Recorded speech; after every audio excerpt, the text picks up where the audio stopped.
والشمس وضحاها والقمر إذا تلاها والنهار إذا جلاها والليل إذا يغشاها والسماء وما بناها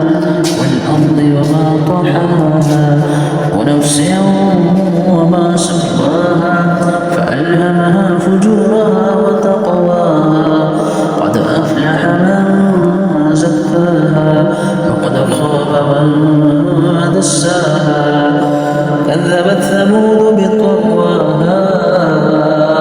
إذ انبعث أشقاها فقال لهم رسول الله ناقة الله وسقياها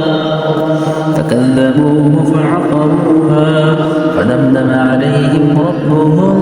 بذنبهم فسواها ولا يخاف عقباها.